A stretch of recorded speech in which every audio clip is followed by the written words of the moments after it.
बिस्मिल्लाहिर्रहमानिर्रहीम। अस्सलाम वालेकुम डियर कैंडिडेट्स। आई होप कि आप खैरियत से होंगे और आप अपनी भरपूर तैयारी में मसरूफ़ होंगे। लास्ट लेक्चर तक हमने 5 जो इसके हैं वो कवर कर लिए हैं। आज हम 6 की बात करेंगे, that is about economic activity. Economic activity के बारे में अगर हम वैसे बात करें तो वो तमाम एक्टिविटीज़ जिनका पर्पस प्रॉफिट अर्न करना होता है। ठीक है। फॉर एग्ज़ाम्पल मैं आपको टीच कर रहा हूँ, रिटर्न में मुझे कंसिडरेशन क्या है, आई विल रिसीव माई फ़ी। ठीक है, ये इकोनॉमिक एक्टिविटी है। अगर मैं अपने किसी भतीजे को, भांजे को या फ्री ऑफ कॉस्ट पढ़ा रहा होता तो वो इकोनॉमिक एक्टिविटी नहीं कहलाती।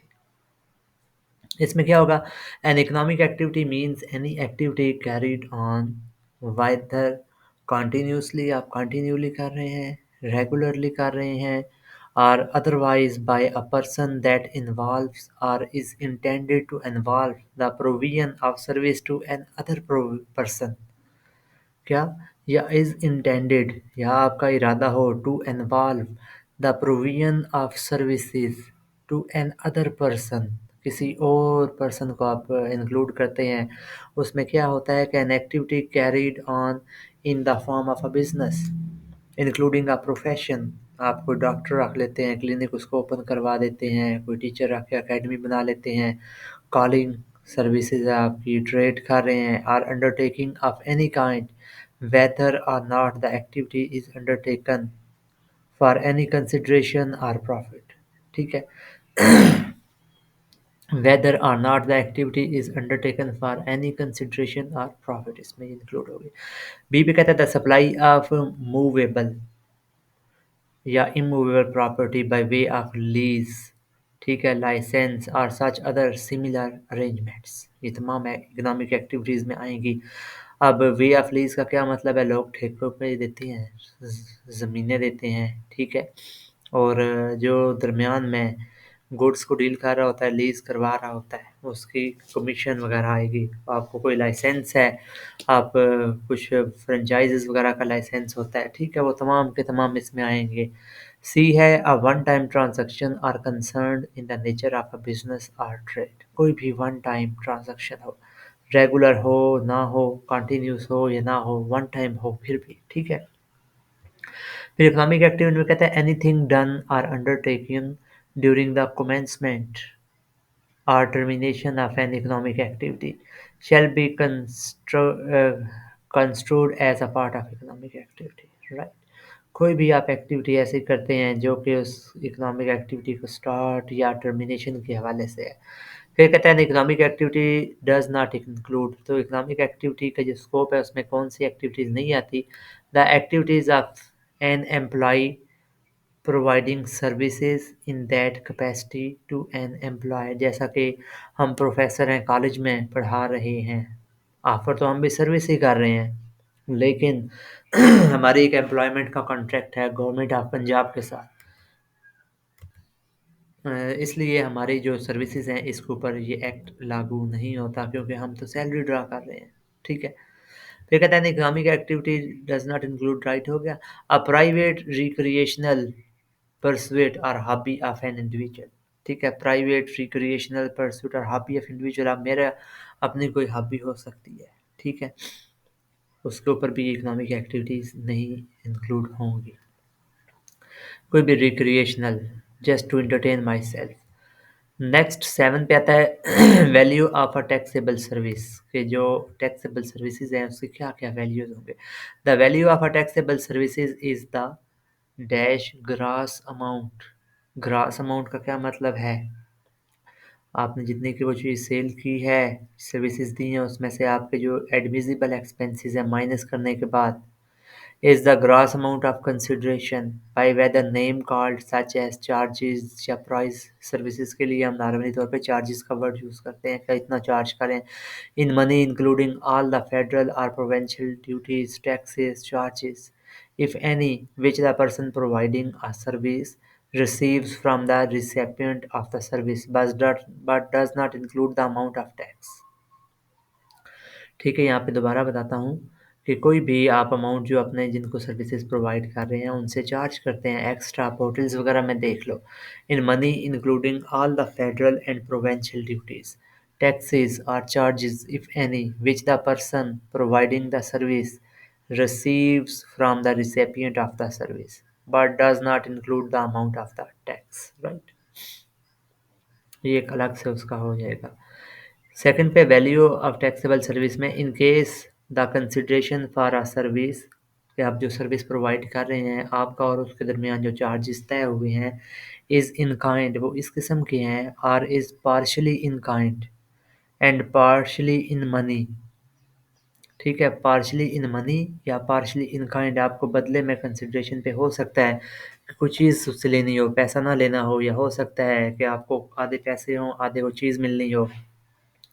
The value of the service shall mean the open market price of the service as determined under section excluding the amount of tax। ठीक है, तो उस सर्विस जो आप प्रोवाइड कर रहे हैं उसकी वैल्यू सेक्शन 8 के तहत जो है वो तय की जाएगी। ये सेक्शन 8 आपका ये आगे आ रहा है, इसको हम अभी देखते हैं।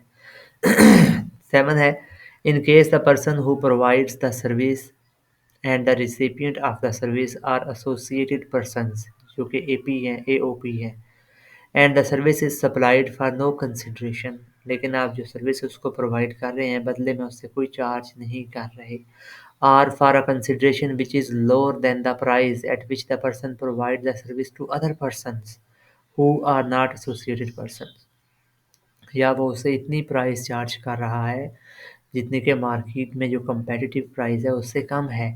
The value of the service shall mean the price at which the service is provided to such other person but does not include the tax। तो जो value of the service charge होगी वो वही रेट उस service का समझा जाएगा which is provided to such other person, जो कि किसी दूसरे पर्सन को प्रोवाइड की गई है। आप बेशक थोड़ी लें लेकिन उसकी वैल्यू उतनी ही कंपेटिटिव समझी जाएगी।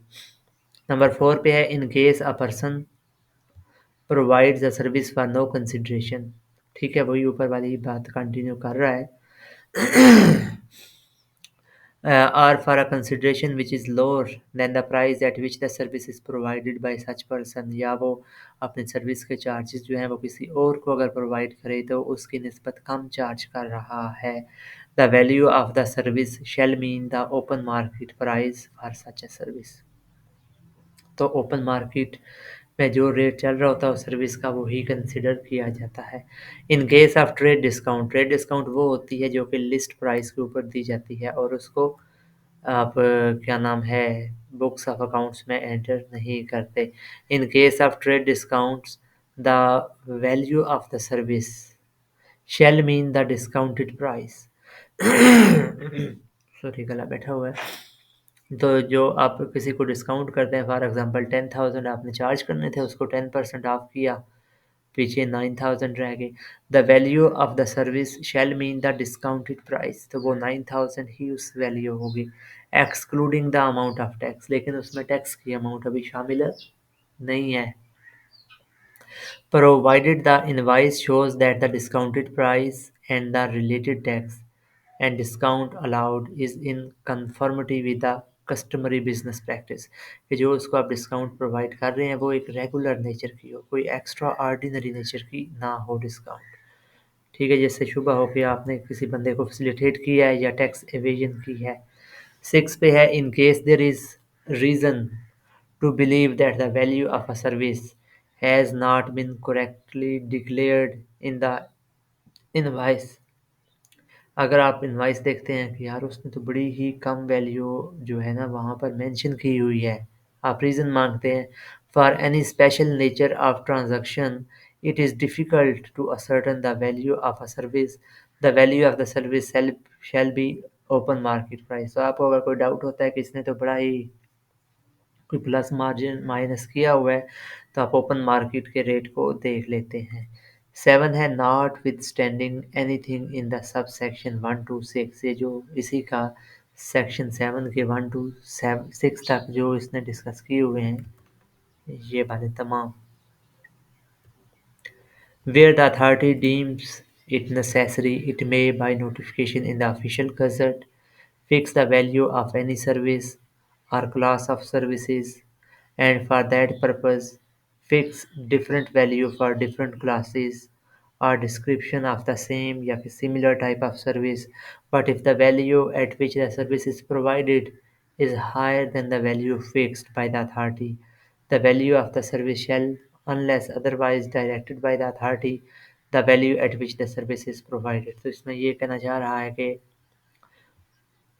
अगर विद द टाइम जो भी गवर्नमेंट कोई चेंजेस करती है तो वो ऑफिशियल गज़ट में बताएगी, और सम टाइम होता है कि गवर्नमेंट जो है वो डिफरेंट सर्विसेज की वैल्यू फिक्स कर देती है, डिफरेंट क्लास ऑफ सर्विसेज की। तो अगर कोई बंदा उस वैल्यू से ज़्यादा चार्ज कर रहा है तो जो उसकी टैक्स कैलकुलेशन होगी वो उस वैल्यू पर होगी जिस रेट पर उसने सर्विस प्रोवाइड की है। फॉर एग्ज़ाम्पल अगर एक डॉक्टर एमबीबीएस की नॉर्मल जो है वो फॉर एग्ज़ाम्पल 800 है तो कोई अगर 1500 चार्ज कर रहा है, 2000 5000 चार्ज कर रहा है, तो जो उसका टैक्स कैलकुलेट होगा वो उसकी अपनी चार्जेस के ऊपर होगा। लेकिन अगर कोई 800 से कम पे कर रहा है तो फिर वो मार्केट रेट के मुताबिक देखा जाएगा कि कितनी एडमिसिबल है, 800 के हिसाब से देखी जाएगी। ये एक एग्जांपल है, ठीक है। इसी को एक्सप्लेन कर रहा है। For the purpose of this section the value of the utilities, utilities में आपकी आ जाती हैं, आपका टेलीफोनिक बिल आ जाता है, वैसे यूटिलिटी सर्विसेज में देखें इलेक्ट्रिक बिल, गैस बिल आ जाता है। If any auxiliary to provision of taxable service shall be included in the value of such services में ऐड कर दिया जाएगा। नंबर 8 पे द अथॉरिटी में bye notification in the official gazette issue valuation rule for any service or class of service for purpose of assessment or determination and payment of tax under this act। ठीक है, जो भी change करती है with the passage of time. There are parameters हैं, standards, method, formula, criteria और base for the determination of value of any taxable service और class of taxable services and the assessment of the tax on any service और class of service. ठीक है, तो ये federal government या Punjab government जो है अथॉरिटी का नाम है अगर कोई चेंजेस करती है तो ऑफिशियल गजट में इसके बारे में डिटेल बताएगा। अब नंबर 8 पे है कि जो हम देखते हैं ओपन मार्केट प्राइस के गवर्नमेंट ने, अथॉरिटी ने हर सर्विस या क्लास ऑफ सर्विसेज के लिए कौन कौन सी रखी हैं। The open market price of a service is क्या है? The price the service would fetch, the price उस सर्विस की प्राइस की बात कर रहा है। The service would fetch, the service would fetch in an open market transaction freely entered into between persons who are not associated persons। associated persons हमने देख लिए थे ना कौन से होते हैं, ठीक है, जो कि मार्केट में एक नॉर्मल रूटीन के तहत चल रही है, फ्रीली एंटर्ड है। But if it is not possible to determine the amount under paragraph 1, अगर वो मार्केट में आप इजीली आपको नहीं पता चल सकता, the price a similar service would fetch in an open market transaction freely between made between persons who are not associated। तो उस जैसी उससे रेलिवेंट कोई सर्विस को पिक किया जाता है, ठीक है। Person adjusted to take account of the differences between a similar service and the actual service, ठीक है, उसके साथ सिमिलर उसका रेट ही यहाँ पे लागू किया जाता है। सी है determined on the basis of the market conditions, determined on the basis of market conditions, के मार्केट कंडीशंस को भी आपने ऑब्जर्व करना है। डिटरमाइन करते हैं price on the basis of the market conditions prevailing at that time and place at which the service is provided. अब place का मतलब है कि फॉर एग्जांपल अगर आप एक सिटी में हैं, बड़े सिटी में आप सर्विसेज प्रोवाइड कर रहे हैं, ट्यूशन फीस भी देख लो तो अच्छी खासी चार्ज होती है। जबकि अगर आप एक छोटे सिटी या रूरल एरियाज़ में वो सर्विस दें तो फिर तो शायद उसका 10% भी आपको ना मिले, ठीक है। ये आपने प्लेस और सर्विस के हिसाब से भी जज करना है, डिटरमिन करना है कि ये कहाँ पर दी जा रही है। If the open market price of a service can not be determined under sub section 1, ठीक है, it may be determined by using any method या formula specified by the authority for calculating an objective approximation of the price. A service would fetch in an open market transaction freely made between persons who are not associates. ठीक है, जो associates नहीं है उनके जो है वो rate आप देख लेते हैं। नंबर 9 पे provision of services over a period of time. आप एक स्पेसिफिक पीरियड 1 मंथ भी हो सकता है, 1 ईयर भी हो सकता है। Where a service is provided over a period of time and payment for the same is made on a periodical basis पे आप करते हैं। The service shall be treated as a comprising two or more separate and distinct service, each corresponding to the part of the service to which each separate part of the consideration relates। दोबारा पढ़ता हूँ। Where a service is provided over a period of time, कि आप 6 माह 1 साल की service provide करते हैं। And payment for the same, और उसी की पेमेंट जो है is made on a periodical basis. Monthly भी हो सकता है, क्वार्टरली भी हो सकता है। The service shall be treated as comprising two or more separate and distinct services. हो सकता है कुछ हेडिंग के नीचे बता रहा है कि comprising two or more separate and distinct services. ठीक है, टू डिफरेंट प्रोफेशन उसमें आपके आ सकते हैं। Each corresponding to the part of the service to which each separate part of the consideration relates. तो हर एक का कहता है कि सेपरेट सेपरेट होगा। इसे को इलस्ट्रेट करा कि where services are provided for a 2 year period and payment is made on a semi annual basis. का आपकी सर्विसेज वैसे तो 2 साल की हैं, लेकिन आप 6 मंथ के गैप से आप उसकी पेमेंट कर रहे हो।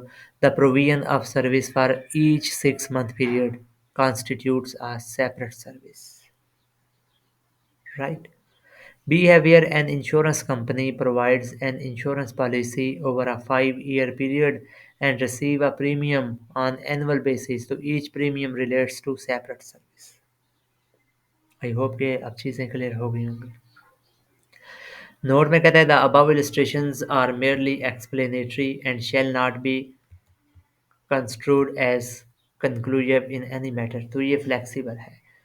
तो 2 पे कहता है the section does not apply to service for which payment is made on instalment basis. के ऊपर जो है ये उसके लिए नहीं है, ये याद रखिएगा। चैप्टर 2 की तरफ आते हैं। स्कोप ऑफ टैक्स, किस टैक्स का जो है पंजाब जो सेल्स टैक्स एक्ट है 2012, इसका स्कोप कितना है, कहाँ तक आता है। Subject to the provisions of this act and rules there shall be charged, ठीक है, levied, collected and paid the tax on the value of taxable service at the rate or rate specified in the second schedule। ठीक है, जो भी taxes वगैरह हैं, ठीक है, जो आपने value of services taxable services हम आगे भी देखेंगे, अभी तक भी देखी हैं, उसकी वैल्यू आप मार्केट के हिसाब से कैसे डिटरमिन करते हैं। तो आपने टैक्स कितना उनसे चार्ज करना है, कितना लेवी लगाना है, कलेक्ट कितना करना है और पे कैसे करना है, ये सारे के सारे मामला इसमें हम देखेंगे। द गवर्नमेंट में on the recommendation of the authority, authority कौन सी है, यही board of revenue, and submit and subject to such condition and restriction the government may impose by notification in the official gazette declare that in respect of any taxable service provided by a registered person or a class of registered person the tax shall be charged, levied and collected at such higher, lower, fixed, specific rate or rates as may be specified in the notification। सादा लफ्ज़ों में अगर government कोई भी किसी भी के ऊपर टैक्स लगाना चाहती है तो वो क्या है कि एक ऑफिशियल गज़ट में इसको शाया करेगा अपना नोटिफिकेशन। ठीक है, और चाहे वो किसी को भी लगा रही है, एक रजिस्टर्ड पर्सन है, आपका रजिस्टर्ड एंटिटी है, जो भी उसके ऊपर हाई रेट लगाना चाहती है, लो रेट, फिक्स रेट, इसको पूरी की पूरी अथॉरिटी दे दी गई है। Notwithstanding any provision of this act the authority may with the prior approval of the government, authority ने पहले अप्रूवल पंजाब गवर्नमेंट से लेनी है and by notification in the official gazette और ऑफिशियल गजट में इसे नोटिफिकेशन भी करना है and subject to the conditions, restrictions, limitations or otherwise fix the limit or threshold of annual turnover of any service। Annual turnover आप accounting के बंदे हैं, आप जानते हैं कि हर बिजनेस का जो टर्नओवर है वो कैसे फॉरेन होता है। ऑफ सर्विस और class of service provided by any person और class of person below which such person or class of person shall be exempt from the payment। तो इसमें बता सकते हैं कि किस किस को कितना टैक्स लगाना है, और इस कंपनी का इंडिविजुअल का जो एनुअल टर्नओवर रेट है वो अगर इतने मिलियन से ज़्यादा है तो उसके ऊपर टैक्स लगेगा, या किस पर्सन को आपने टैक्स से एग्जेम्प्ट करना है। फिर ये जो है इसका नेक्स्ट है, इनको एलिमिनेट कर दिया गया। ये एक 2021 में न्यू अमेंडमेंट आई थी। Option two, charge tax at the standard rate. Standard rate जो सबके लिए है। वेयर एज एनी सर्विस और class of service is chargeable at a reduced rate under the second schedule. Any person or class of person providing such service or services may, with the permission of authority, opt to charge sales tax at the standard rate, subject to condition, restriction or limitation as may be specified in the authority। तो ये जो 16% उन्होंने किया था, the permission granted under subsection 1 shall be irrevocable except with the permission of the authority. ठीक है, ये वापसी नहीं है, मतलब कि ये जो उन्होंने काम कर दिया, लगा दिया, जब तक अथॉरिटी खुद इसको कैंसिल ना करे। Where the authority has reasons to believe that the taxpayer has misused the option. अगर अथॉरिटी को ये पता चल गया, ठीक है, स्टैंडर्ड रेट वाला, कि जो टैक्स पेयर है उसने मिस यूज़ किया था, अथॉरिटी में withdraw the permission granted at any time after affording an opportunity of being heard. उसको एक अपॉर्चुनिटी उसकी हियरिंग की करेंगे, उसके बाद क्या है कि उसका रेट जो है वो रिवाइज भी कर सकते हैं, उसको इस स्टैंडर्ड रेट वाली ब्रैकेट से निकाल भी सकते हैं। नंबर 11 पे, person liable to pay tax. कौन बंदा जो है वो टैक्स पे करेगा। Where a service is taxable by virtue of subsection 1 of section 3, the liability to pay the tax shall be on the registered person providing the service। कि वो बंदा जो registered भी हो और services भी provide कर रहा हो। Where a service is taxable by virtue of subsection 2 of section 3, the liability to pay tax shall be on the person receiving the tax, the services। ठीक है, the liability to pay the tax shall be on the person receiving the service. के जो बंदा services receive कर रहा है उसके ऊपर भी लाइबिलिटी आती है कि वो भी इसको जो है नॉमिनेट करे। नंबर 3 पे, the authority may by notification in the official gazette the service और services in respect of which the liability to pay tax shall be on any person other than the person providing the taxable service or the person receiving the taxable service। तो ये किसी और को भी authority जो है वो nominate कर सकती है, लेकिन पहले ऑफिशियल गजट में उसके बारे में बताना है।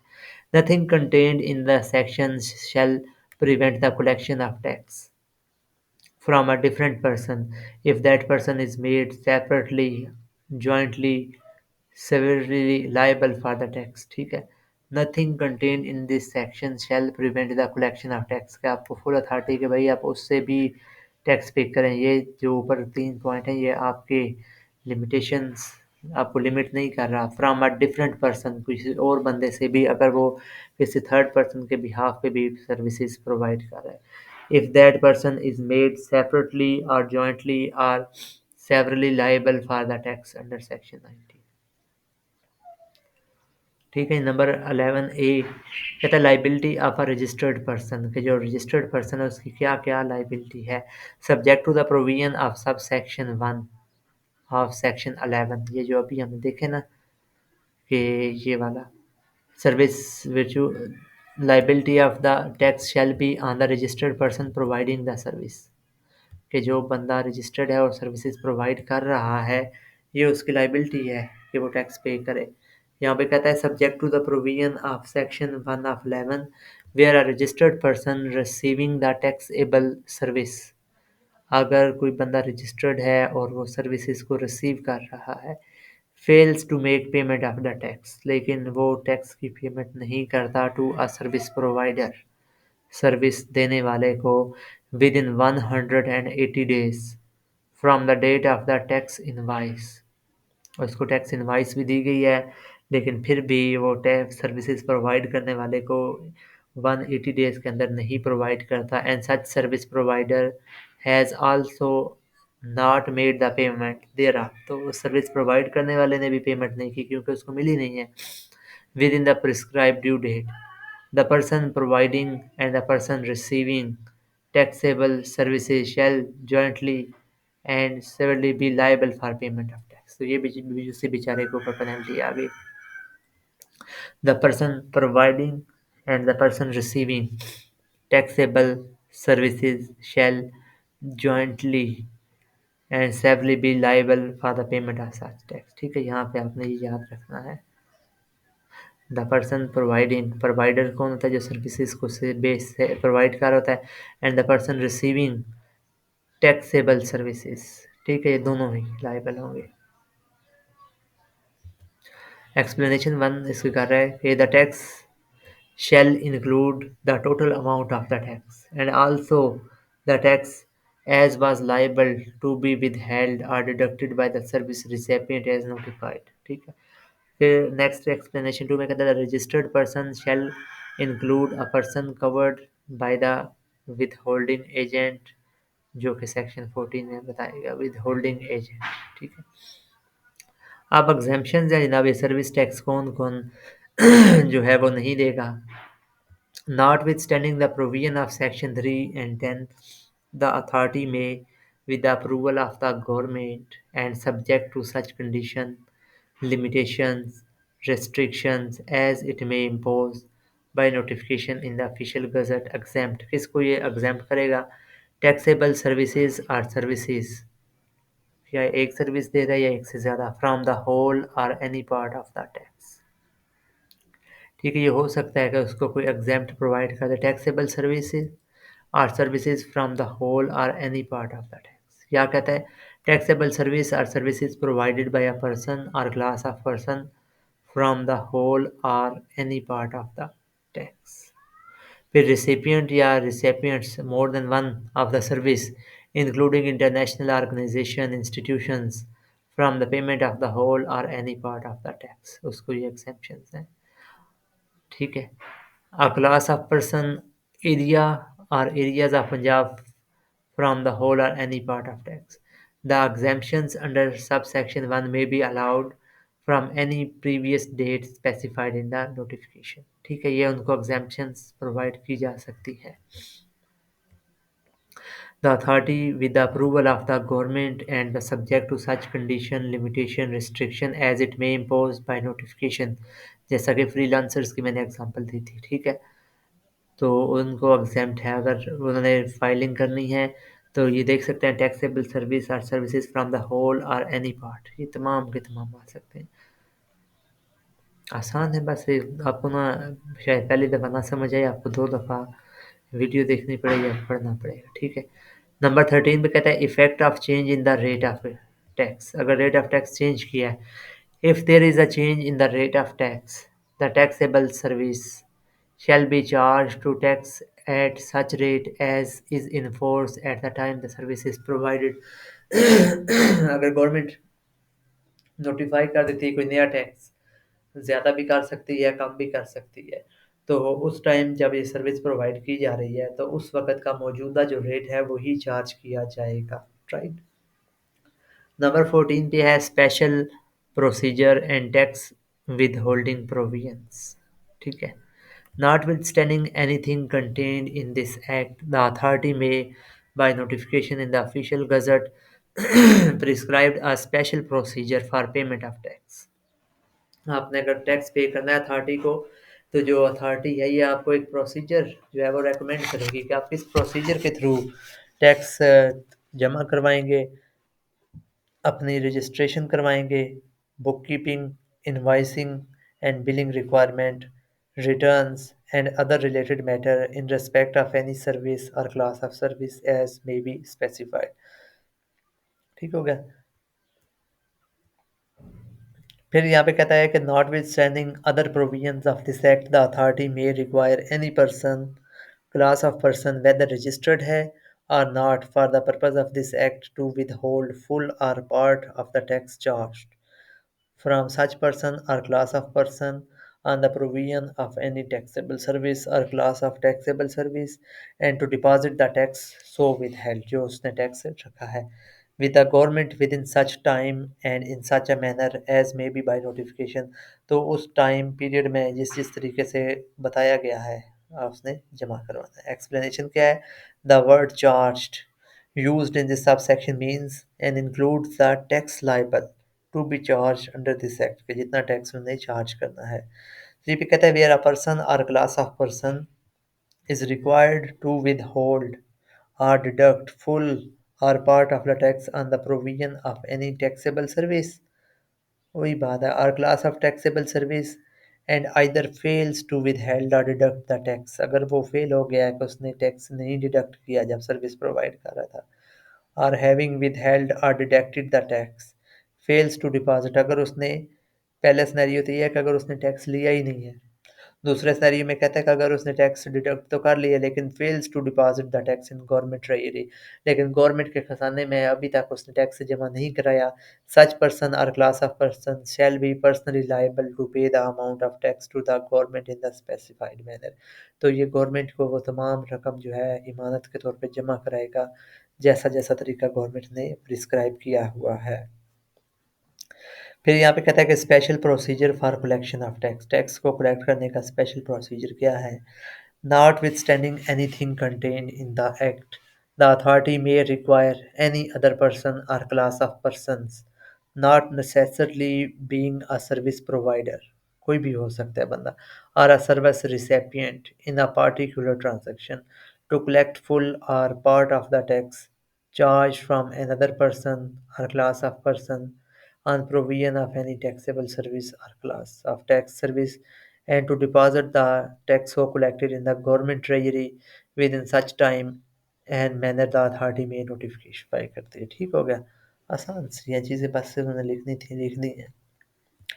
For purpose of subsection 1 जो ऊपर पढ़े, the special procedure prescribed for collection and payment of tax may also provide for registration, bookkeeping, invoicing, billing requirements, return and other related matter in respect of any service, class of service as may be specified।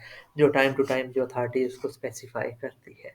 3 पे where a person or class of person is required to collect full or part of the tax on the provision of any taxable service, class of taxable service, and either fails to collect or having collected it, tax fails to deposit in the government treasury, such person of class of person shall be personally liable to pay the amount of tax into the government in the prescribed manner। ये चीज़ें वही ऊपर वाले ही दोबारा हो रही हैं, ठीक है। 15वें नंबर पर आता है delegation of power to collect administer and enforce tax on certain services. ठीक है, अब ये आपका जिम्मा आ रहा है कि जो आप एनफोर्समेंट ऑफिसर हैं enforce tax on certain services, आपने ढूंढनी है जनाब कौन कौन से सर्विसेज के ऊपर टैक्स लगाया जाए। द गवर्नमेंट में in accordance with the article 147 of the Constitution of the Islamic Republic of Pakistan authorize the FBR or any other federal agency or person to administer, collect, enforce the levy of tax on such taxable service as it may notify, and in such mode and manner, and for such period as may be prescribed, and subject to such limitation, restriction, conditions as it may deem appropriate। तो ये जो है ना 147 article ये लाजमी याद रखना है आपने कि पाकिस्तान के कॉन्स्टिट्यूशन के कौन से आर्टिकल के मुताबिक जो है ये जो गवर्नमेंट है वो एफबीआर वगैरह को ये फेडरल एजेंसी को ऑथराइज कर सकती है टैक्सेस वगैरह के लिए, तो 147 है। The government may, by notification in the official gazette, authorize any provincial agency, department, organization, or person to administer, collect, enforce the levy of tax on such taxable service as it may notify in such mode and manner, and for such period as it may prescribe, and subject to such restriction and condition as it may impose। ठीक हो गया, आसान सी चीज़ें हैं अगर कहते हैं तो इसको ट्रांसलेशन भी कर देता हूँ कि गवर्नमेंट जो है वो ऑफिशियल गज़ट में शाये करेगी कि हमने इस प्रोविंशियल एजेंसी को इस डिपार्टमेंट को ऑर्गेनाइजेशन को या इन पर्सनस को हमने ऑथराइज़ किया है कि वो टैक्सेस वगैरह लगा भी सकते हैं कलेक्ट भी कर सकते हैं। ठीक है, at the end of the period prescribed in section 1, the tax on taxable service notified under subsection 1 shall be administered, collected and enforced by the authority in the same mode and manner as all other taxable services। तो वो तमाम के तमाम taxes को ऐसे ही enforce करेंगे और collect करेंगे जैसे कि बाकी तमाम टैक्सेस को ले रहे हैं। ये 16 काफ़ी लेंथी है या इसको कर लेते हैं, फिर चैप्टर 3 जो है वो नेक्स्ट हम शुरू कर लेंगे। अच्छा, certain transactions are not admissible. तो कौन कौन सी ट्रांजैक्शन जो है वो एडमिसिबल नहीं है। एडमिसिबल मेरे ख्याल से वो टैक्स के पॉइंट ऑफ व्यू से कह रहा होगा। ठीक है, notwithstanding anything contained in this act और any other law for the time being in force. Payment of tax amount for a transaction exceeding value of 50,000 rupees। दोबारा बताता हूँ, payment of the tax amount, इसकी payment of the tax amount for a transaction exceeding value of 50,000 rupees, कि कोई भी tax की रकम 50,000 से ज़ायद अगर हो जाती है, shall be made by a cross check drawn on a bank or by crossed bank draft या crossed pay order or any other crossed banking instruments showing transfer of the amount of the sales tax invoice in favor of the service provider from the business bank account to the service recipient। दोबारा देखते हैं, the payment of the tax amount for a transaction. अच्छा, यानी यहाँ पे थोड़ा सा मैं भी आपको कंफ्यूज कर गया हूँ। Payment of the tax amount, ठीक है, for a transaction exceeding value of 50,000 रुपये, कि कोई भी ट्रांजैक्शन जिसकी अमाउंट 50,000 से जायद है, shall be made by cross check के थ्रू वो आप पेमेंट करेंगे। ठीक है, transfer of the amount of the sales tax invoice, तो इसमें क्या होगा, जो है बैंकिंग इंस्ट्रूमेंट जो है showing transfer of the amount of the sales tax invoice in favour of the service provider from the business bank account to the service recipient. ठीक है, online transfer of payment from business account of the service, online transfer payment of the business account of the service recipient जो service provide receive कर रहा है to the business account of the service provider, जो payment करेगा service provide करने वाले को, recipient, as well as payment through credit card shall be treated as transaction through the banking channel subject to the condition that such transactions are verifiable from the bank statement of the respective service recipient and service provider। ठीक है, तो ये verifiable होने चाहिए। shall be treated as transaction through the banking channel subject to the condition that such transactions are verifiable from the bank statements of the respective service recipient and the service provider। तो जब ये उसको payment मिलेगी तो उसके bank account के साथ ये टैली की जाएगी। ठीक है, द सर्विस रिसिपिएंट जो सर्विसेज ले रहा है shall not be entitled to claim input tax credit adjustment और डिडक्शन या refund repayment zero rating of tax under this act if payment for the amount is made otherwise than in the manner prescribed। तो अगर जो service receive कर रहा है अगर वो इन मेथड्स के अलावा किसी और तरीके से बाहर बाहर से उसको कैश पकड़ा देता है तो फिर उसको जो बेनिफिट है टैक्स का वो नहीं प्रोवाइड किया जाएगा, उसको कोई एडजस्टमेंट भी नहीं करने दी जाएगी जब वो टैक्स फाइल कर रहा होगा, कोई डिडक्शन कोई उसको अलाउ नहीं होगा।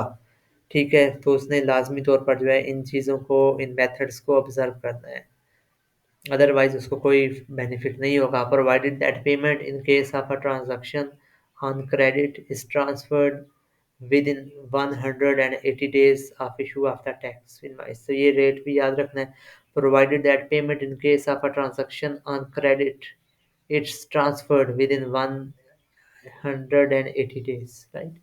फिर आपको कहता है the amount transferred in this in terms of this section shall be deposited in the business bank account of the service provider.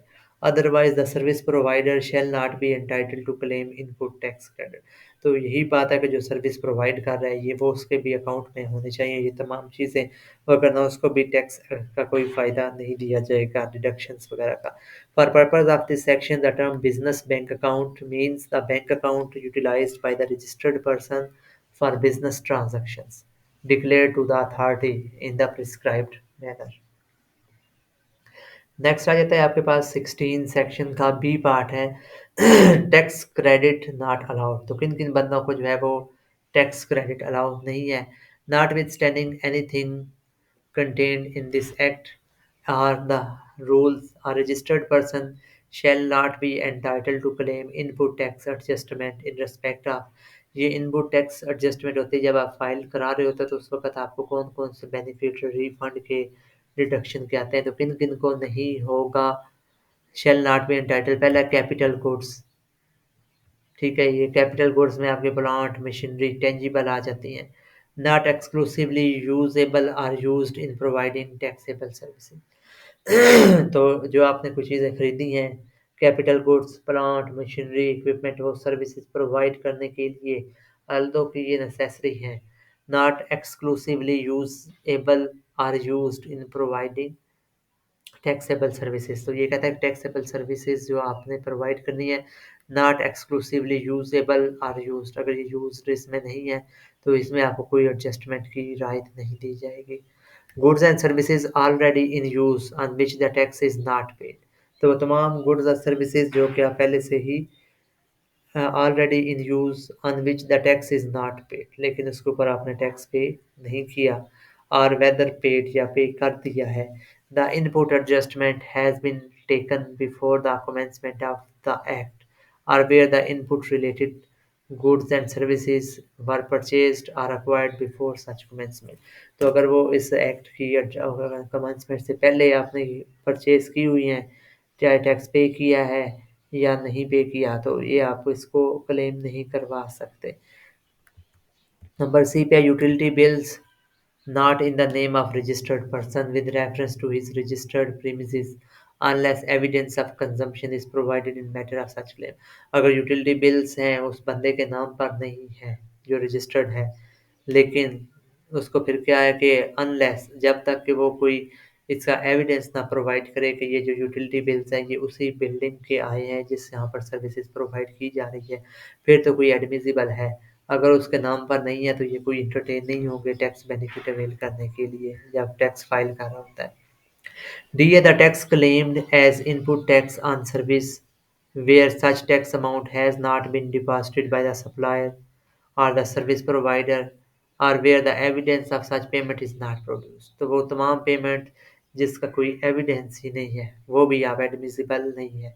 फिर कहता है carry forward of the input tax adjustment relating to the period prior to the commencement of the.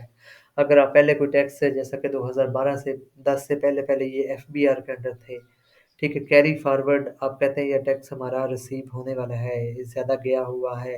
Input tax adjustment relating to the period prior to the commencement of this act. तो इस act की commencement से पहले वाला जो है वो भी आपको नहीं छोड़ा जाएगा। The goods or services received against false, fake, forged, flying, untrue, unreal, unrelated invoice or against purchase from the person blacklisted, suspended by the authority or by the Federal Board of Revenue or by any provincial authority। अगर आप goods and services कोई ऐसी receive करते हैं जो कि आपने actual में नहीं ली लेकिन उसके बिल्स वगैरह बना कर रख लिए हैं, वो फॉल्स हैं, ये आपने उन तमाम अथॉरिटीज़ से परचेज किए हैं जिनको गवर्नमेंट जो है वो ब्लैक लिस्ट कर चुकी है, सस्पेंड कर चुकी है, तो फिर भी आपको वो टैक्स डिडक्शन उसका कोई इनपुट टैक्स के टाइम पे बेनिफिट नहीं दिया जाएगा। Goods and services liable to a tax rate less than 15% of the charges or to specific rate of tax not based on the value when used for providing or rendering services। ठीक है, तो ये goods and services liable to tax rate lesser than 15% है, ठीक है, तो ये भी नहीं है। Goods and services used or consumed in a service liable to a rate of tax less than 15% of the charges or to specific rate of tax not based on value। ठीक है। फिर आपके पास आता है vehicles including three and two wheelers. Vehicles including three and two wheelers, इन ये भी एडमिसिबल नहीं है। Food, beverages, garments, fabrics or other, and consumption on entertainment, amusement, recreational enjoyment, ये तमाम के तमाम भी आपको जो है ये एडमिसिबल नहीं है कि आपने कोई फूड है, बेवरेजेस, गारमेंट्स, फैब्रिक्स और other consumption on entertainment, amusement वगैरह। Gift and giveaways, charities भी नहीं है इसमें। Goods or services used and to be used for any purpose other than for taxable supplies made or to be made by him, ठीक है। ये तमाम की तमाम जो चीज़ें मैं बता रहा हूँ ये आपको जो है वो टैक्स एग्जम्पशन में काउंट नहीं होंगी।